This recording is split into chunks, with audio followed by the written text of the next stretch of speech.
Introducing the second chapter of the Crystal Collection. This chapter is titled Love in Bloom.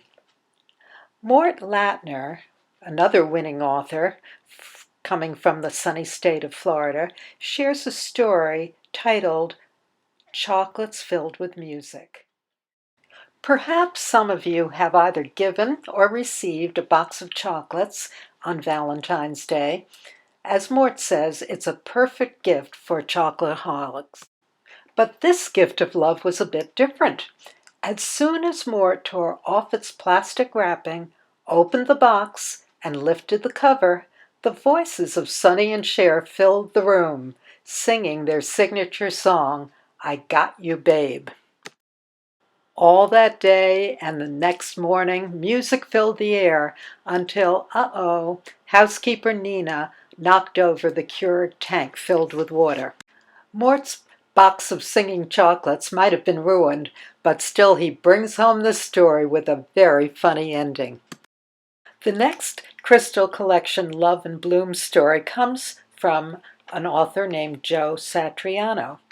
Joe is a Long Island transplant from Brooklyn, New York. He has cleverly taken a chapter from his book, In Sickness and in Health, a Memoir of Love, and turned it into a pretty hysterical story. In Grandma Interrupt Us, Joe tells about that day when hormones were flowing and he and his future wife decided this was going to be their day. But then there's a knock at the door. And who's there but Grandma?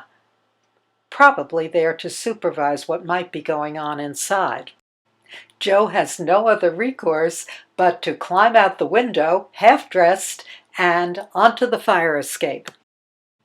This is a laugh-out-loud story that you mustn't miss, but it's also a loving tribute to his late wife, Susan. The third story in this chapter, Love in Bloom, in the Crystal Collection, comes from a man by the name of Barry Nisman. Barry is a Nassau County, Long Island man whom I happened to meet over the internet. He titled his story Instant Attraction. It's a story with gentle humor, which he tells from 2 points of view. Early in Barry's career, he held a supervisory position in a pre-vocational program for disabled adults.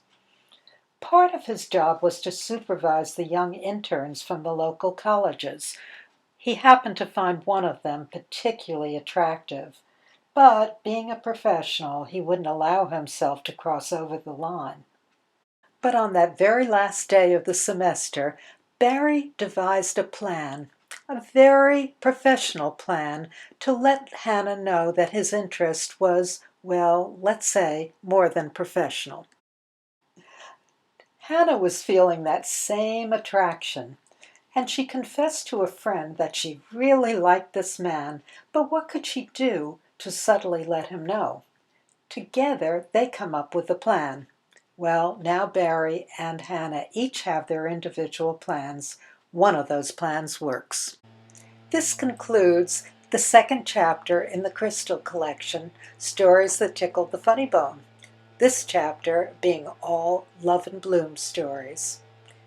If you enjoyed this, and I hope you did enjoy this preview, won't you take a moment to share it with your family and friends? And if you see a like button, it would be so nice if you would click on that too.